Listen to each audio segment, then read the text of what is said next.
오늘 금요기도에 나오신 우리 성도님들에게 하나님의 은혜와 하나님의 사랑이 듬뿍 하시기를 주님의 이름으로 축복합니다. 주위 분들 한번 인사하실까요? 네, 반갑습니다. 잘 오셨습니다. 굉장히 많이 오셨나 봐요. 굉장히 많이 오셨나 봐요. 그래도 그냥 제 마음 같아서는 다 일으켜 세워갖고 여기 한 자리로 다 모이게 하고 싶은데 참겠습니다.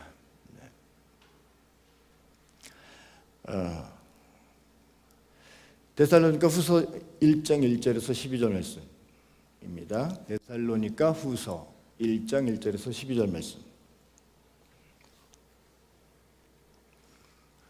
한 목소리로 읽을까요? 같이 시작.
아멘. 11절, 12절 말씀이 너무 좋은 말씀이죠. 그렇죠?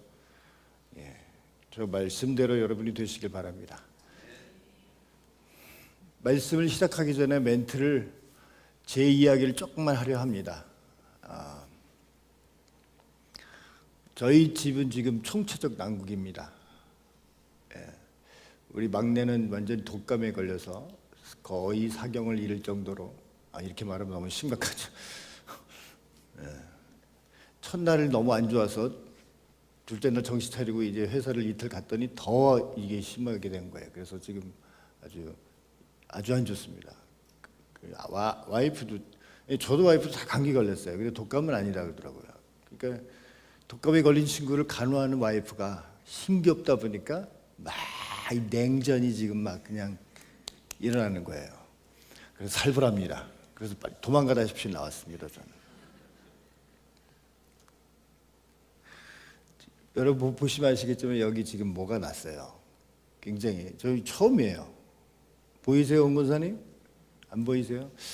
굉장히 많이 났어요. 그 이쪽은 잇몸에 뭐가 지금 아파갖고요. 몸을 못 씹어요. 양쪽이. 그래서 오늘 쉴까 했어요. 그래서 찬양도 우리 조 목사님한테 부탁을 했더니 이렇게 또 은혜롭게 인도하시고 오늘 쉴까 했어요. 그런데 제 발걸음이 너무 가고 싶은 거예요. 예전 같으면 안 왔을 거야. 진짜로. 근데 정말 이상해요. 너무너무 가고 싶고 또 가서 기도하고 싶고 그래요. 예, 여러분들 얼굴도 뵙고 싶고. 이게 은혜 아닐까요? 예. 제가 기도하면서도 한 마음 한 뜻 하나 하나됨. 우리가 연합을 해서 하나가 되었으면은 파워풀해야 돼요. 힘이 있어야 돼요.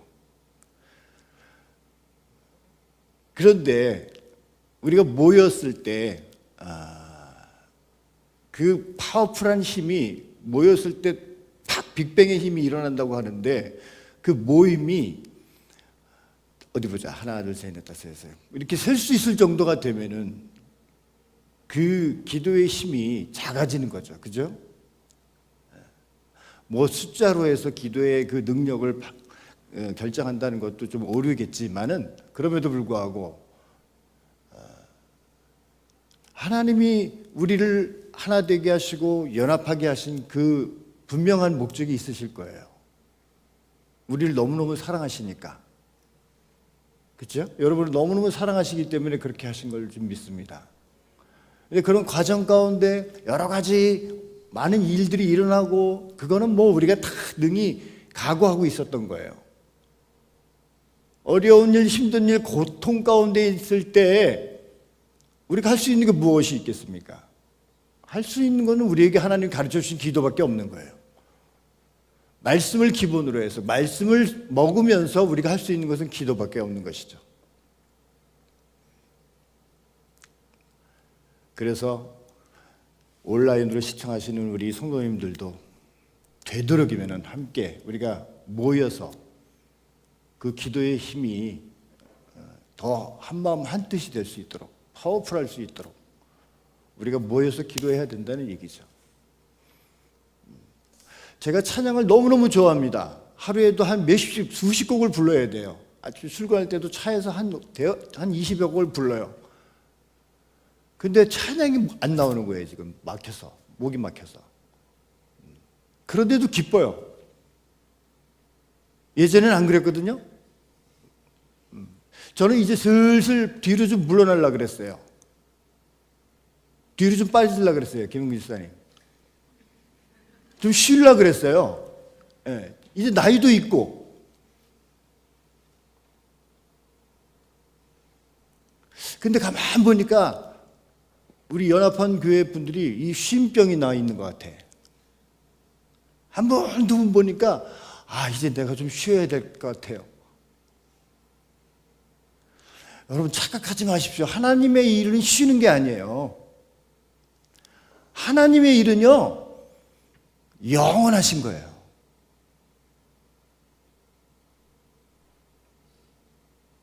제가 나이 좀 먹어서 이렇게 잔소리하는 겁니다.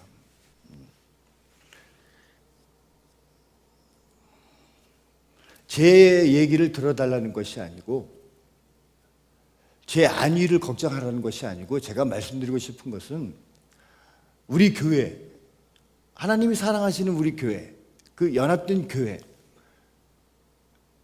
그 교회를 우리가 더욱더 알아달라는 거죠. 여러분이 교회 아닙니까? 우리는 지금 더 기도할 때예요. 많이 기도할 때예요. 심각합니다. 그 순간에 사탄이 틈타고 계속 들어오고 있어요.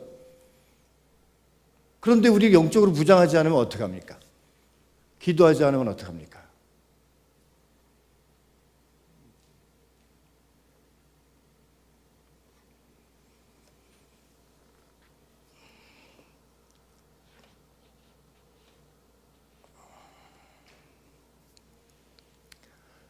여러분을 너무너무 사랑하고 여러분을 너무너무 보고 싶어서 나왔다니까요. 예. 그래서 제가 오늘 분명히 힘을 얻을 거예요. 예. 왜? 기도하니까. 은혜로 또 충만해질 거예요. 자, 우리 저 제목 한번 읽어볼까요? 큰 소리로 시작. 고난당한 자를 위로할 때, 그 시기를 얘기하는 것이 아니라 고난당하고 고통당한 자를 위로할 때 어떻게 해야 되느냐, 이런 의미죠. 여러분, 역사의 한 페이지를 장식했던 위대한 하나님의 사람들의 특징이 무엇입니까? 그 사람들의 특징은 고통과 고난 가운데 있었다. 역사의 한 획을 그었음에도 불구하고 많은 사람들에게 조롱과 비방과 핍박을 많이 받았다는 게 특징입니다. 대표적인 게 누구죠? 바로 예수님이죠. 그렇죠? 그런데 감리교 창시자가 누굽니까? 존 웨슬리, 요한 웨슬레라고 하죠. 요한 웨슬레. 저 요한 웨슬레 오른쪽에 있는 사람은 찰스 웨슬레, 동생입니다. 그리고 그 밑에 있는 사람은 저지 휘필드라는 사람입니다.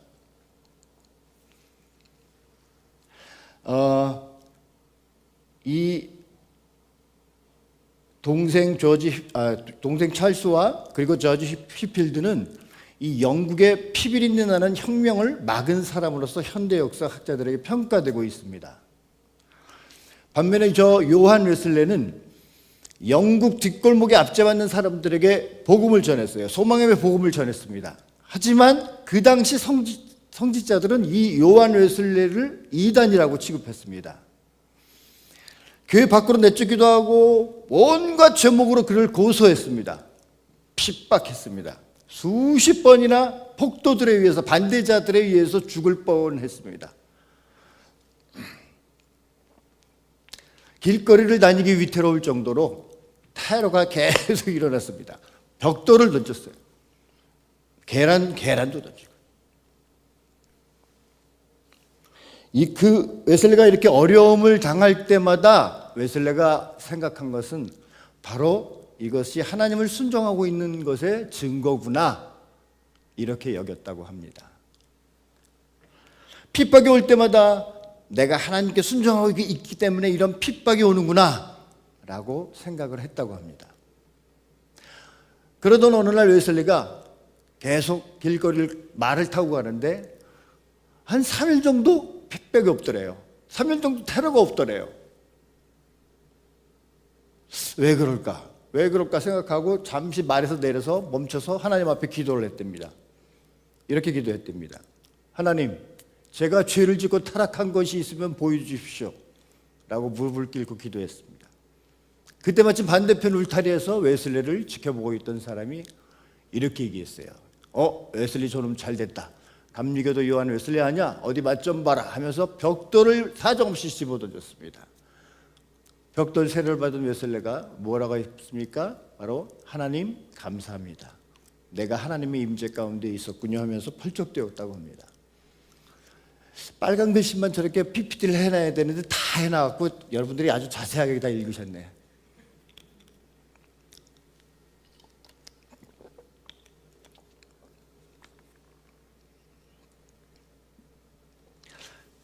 여러분은 개인적으로 하나님을 믿었다는 것 때문에 핍박을 당한 적이 있으십니까? 있으세요? 우리 젊은 사람이 고개를 흔드는 건 이해를 해요. 김일삼이 있으십니까? 옛날에? 아주 먼 옛날 얘기죠. 맞습니다. 저도 좀 먼 옛날 얘기예요. 요새는 뭐 그런 경우가 드물죠. 예수 믿었다는 것 때문에 예전에 제주도만 가도요. 제주도에서는 예수 믿었다는 것 때문에 집안에서 쫓겨났어요. 우리 때 엄청 매를 맞고 집안에서 쫓겨났어요. 제주도는 그게 제주 섬이기 때문에 그게 굉장히 강했습니다. 여러분, 대체로 시련이라는 것은 두 가지 방향에서 오는 것 같습니다. 첫 번째로 잘못의 결과로 오는 고통이죠. 당연한 일이죠. 내가 잘못했기 때문에 뭐 불의와 거짓과 어떤 그런 나쁜 짓을 했기 때문에 오는 고통. 또 하나는 바른 말을 하거나 바른 행동을 했다고 해서 고통을 겪는 경우도 있습니다. 올바른 신앙을 가졌다고 해서 수많은 사람들이 고통을 당하고 심지어 목숨까지도 잃어버리곤 했습니다. 만일 후자의 경우라면은 여러분 어떤 방법이 있을까요? 끝까지 참고 기다리는 수밖에 없죠. 다른 길은 없겠죠. 그리스도인이 당하는 고난을 우리는 어떻게 받아들여야 할까? 오늘 본문 5절 다시 한번 읽어볼까요? 5절만 시작.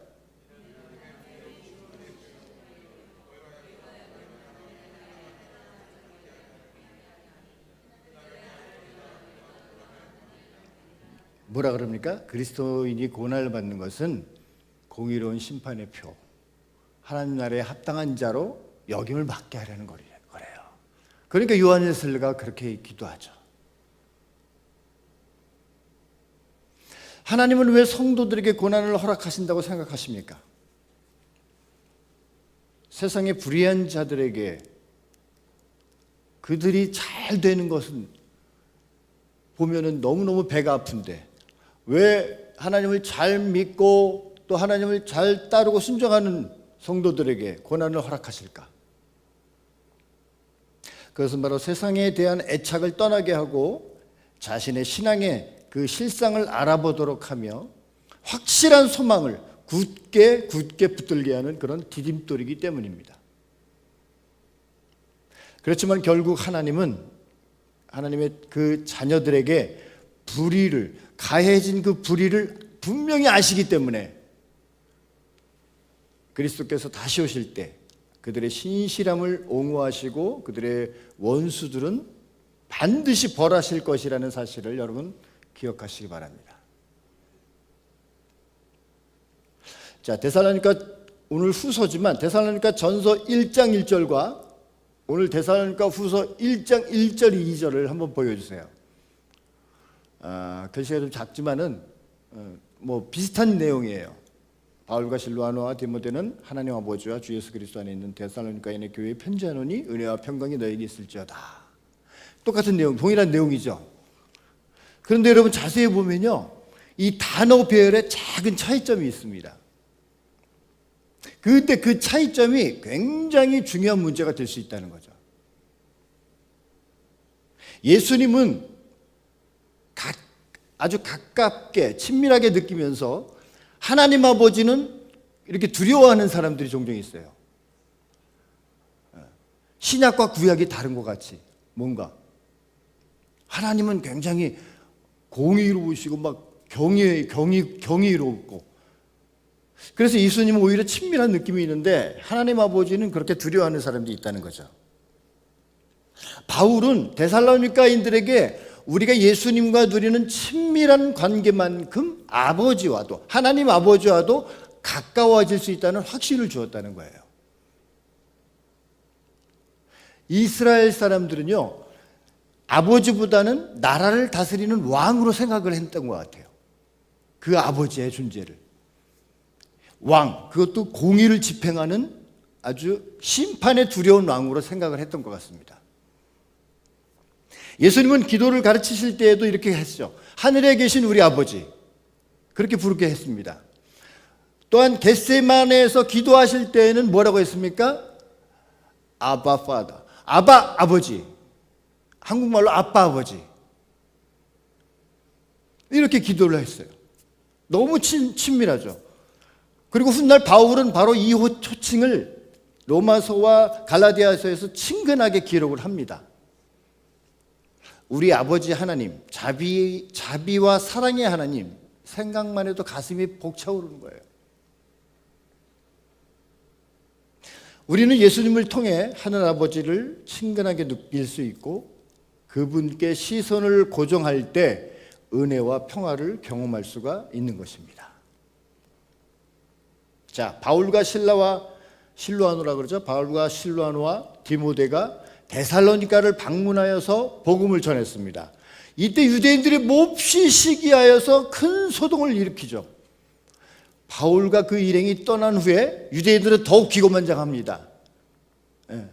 그래서 데살로니가 교인들을 핍박을 합니다. 데살로니가 교회에 3주밖에 못 있었지만 왜 조용히 잘 살고 있는 사람들에게 복음을 전해서 이렇게 평지풍파를 일으킨 게 됐나? 이 평지풍파를 일으킨 상황이 된 거죠. 별 문제도 없는 사람에게 복음을 전해서 왜 문제를 일으키는가? 에이, 예수 잘못 믿었네. 빨리 천국 가고 싶어. 이렇게 생각할 수 있는 상황이라는 거죠. 이렇게 되어서 급하게 보낸 그럼 두 번째 편지가 오늘 본문 데살로니가 후서라는 것입니다. 하지만 중요한 것은 데살로니가 교인들이 이 복음을 받아들였다는 거예요. 영접했다는 거예요. 그런데 복음을 잘 받아들였는데 이 사람들이 너무 고난이 심하다 보니까, 힘들다 보니까 이런 이야기를 했다는 거죠. 빨리 천국에나 가고 싶어. 이 힘든 세상을 뭐 하려고 오래 사나. 이러면서 잘못된 재림신앙, 그 속으로 파고드는 거예요. 사탄은 그 틈을 다 이렇게 타고 들어오는 겁니다. 그래서 이런 재림신앙이 교회에 파고들었습니다. 바울이 많은 서신서에서 이단에 대한 것들을 가장 중요하게 다루고 있는데, 이단이라는 게 얼마나 무서운 것입니까? 한마디로 초신자라고 할 수 있는 데살로니가 교인들의 이러한 모습을 보면서 바울이 너무너무 안타까워서 안타까운 마음으로 편지를 쓴 것입니다. 예수를 믿자마자 또한 예수를 잘 믿고 있는데 고난이 생긴 사람들, 이러한 지금 평지풍파가 일어난 거죠. 이런 사람들을 바울 사도가 어떻게 양육하고 위로했는지 오늘 본문은 그것을 말씀해 주고 있는 거예요. 그래서 간단하게 세 가지를 여러분과 함께 알아보기를 원합니다. 자, 예수를 잘 믿고 또 예수를 처음 믿었는데 그러자마자 고난이 생겼습니다. 바울 사도가 어떻게 위로했겠습니까? 첫 번째로 관심을 가져라. 바울 사도는 관심을 가졌다는 거죠.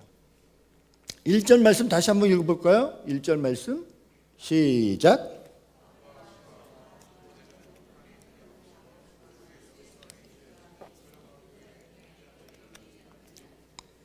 복음을 받아들였다고, 예수를 믿었다고 다 끝난 게 아니죠. 계속적으로 누군가 보내고 찾아가고 관심을 가져야 한다는 거예요. 여러분이 누군가를 만약에 모시고 왔어요. 누군가를 모시고 왔다 그러면은 계속적으로 그분을 관심을 가지고 지속적인 돌봄이 필요하다는 거예요. 사후 관리가 잘 돼야 되는 거죠. 옛날에 예전에도 하지만 아버지 학교, 어머니 학교가 한창 부흥하고 그랬죠. 아버지 학교, 어머니 학교 너무너무 좋은 프로그램이에요. 평생 그런 경험을 한 아빠들이 없을 정도로 아빠들에게 쇼킹이었죠. 가정에서 우리 아빠들의 모습을 처절하게 오픈하고 까뒤집는 그래서 자신들이 회개하면서 내가 가정이 살아야 아버지가 살아야 가정 갑자기 잊어버렸어요. 이렇게 아버지 학교나 어머니 학교를 통해서 가정이 다시 세워지길 원하는 많은 사람들이 모였습니다.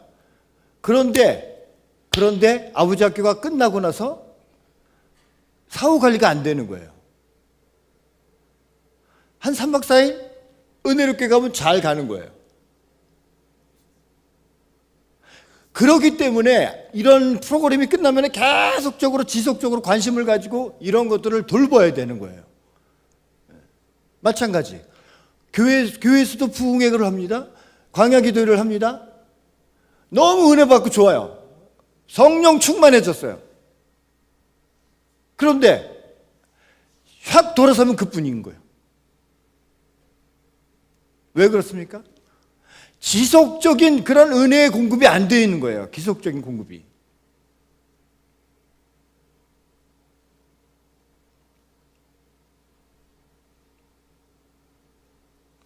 내가 관심을 가지고 돌보면은, 그렇게 복음을 전하면은 그 사람이 또 그렇게 전하고 또 그렇게 돌보고 이런 것들이 계속적으로 반복이 되는 거죠. 그래서 복음의 계보가 이어지는 일들이 일어난다는 거예요. 그래서 우리는 이제 2024년을 우리는 정말 기대하는 마음을 가지고 준비하려고 합니다. 소그룹이, 이 목장이 얼마나 귀한 겁니까? 이 소그룹을 통해서 목장의 리더들은 목장원들을 계속적으로 관심을 갖고 그들을 같이 교제하고 또한 같이 기도해주고 같이 아파하고 슬퍼하는 거예요. 이런 일들만 계속적으로 지속적으로 이어진다면요, 그 목장은 똘똘 뭉칠 수밖에 없는 거예요. 제가 가정사역을 좀 해봐서 아는데, 그런 소그룹으로 모여서 한 5가정이 한 3개월 프로그램, 6개월 프로그램으로 계속 지속적으로 가죠. 그러면 이 사람들이 교회 하나를 만드는 거예요. 아주 엄청난 결속력이 있다는 거죠. 여러분, 목장이 바로 그런 거예요. 목장 하나가 교회예요, 교회. 목장의 리더뿐만 아니라 목장의 모든 목원들이 서로 지속적인 관심을 가지고 사랑을 가지고 돌보는 거예요. 그걸 감작각이라 그러죠. 오픈도 하면서 서로 부대끼면서 서로 자기가 까지도록 계속 부대끼는 거예요. 네.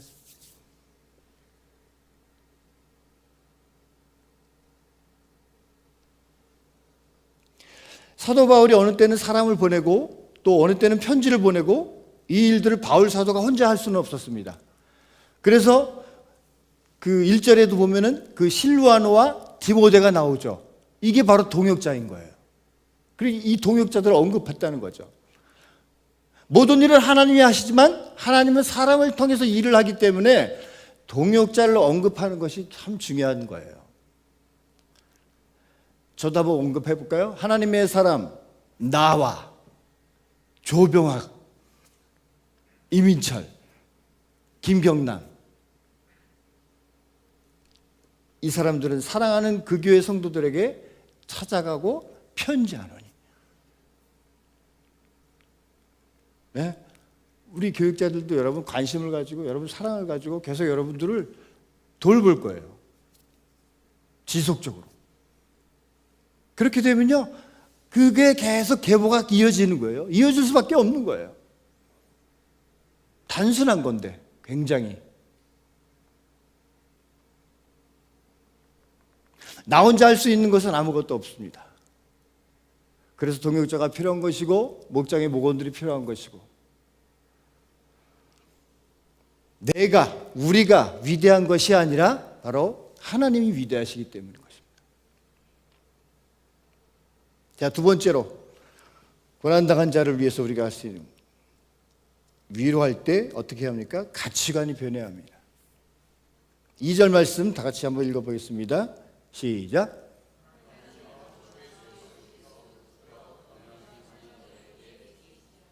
예, 이 은혜와 평강이라는 단어에 주목하십시오. 우리에게 은혜가 없으면 평강이 없습니다. 교회가 사랑이 넘치는 곳이라고 말을 하죠. 그렇게 생각하고 있으십니까? 예, 교회만 오면 사랑합니다. 세상에서 누가 사랑합니다 하겠어요, 그죠?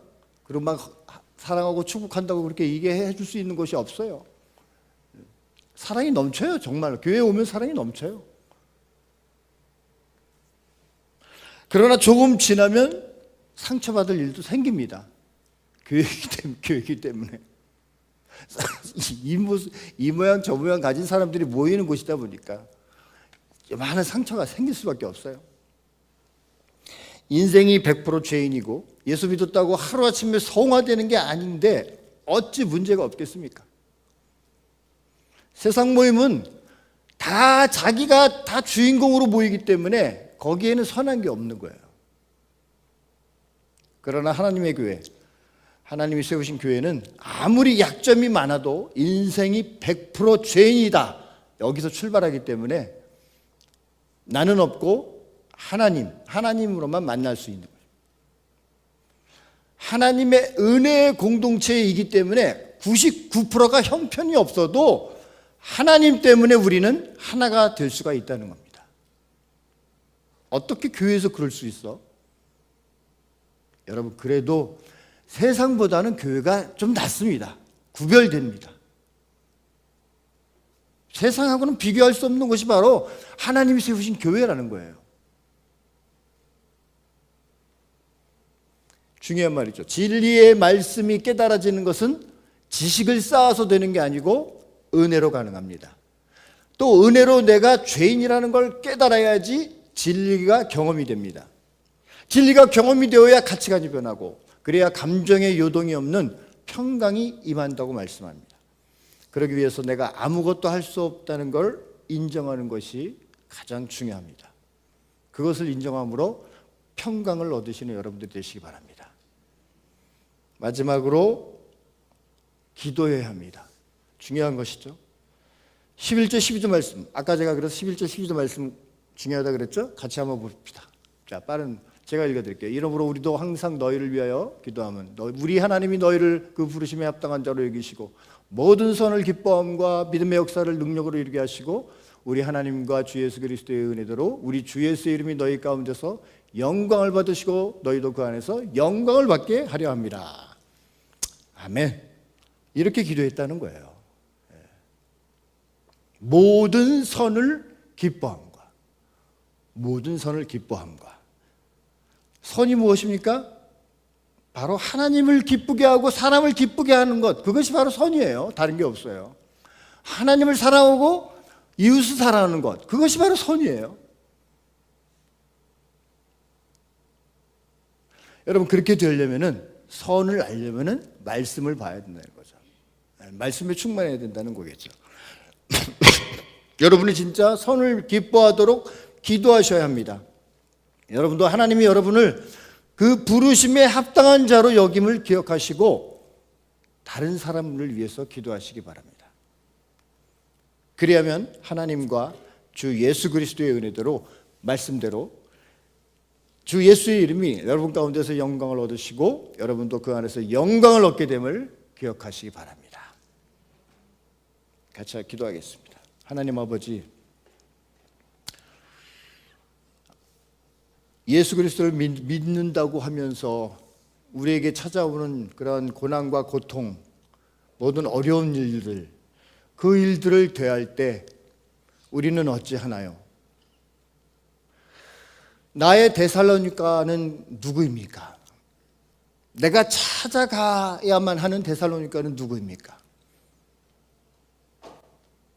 또한 나 같은 데살로니가에도 하나님 찾아와 주시옵소서.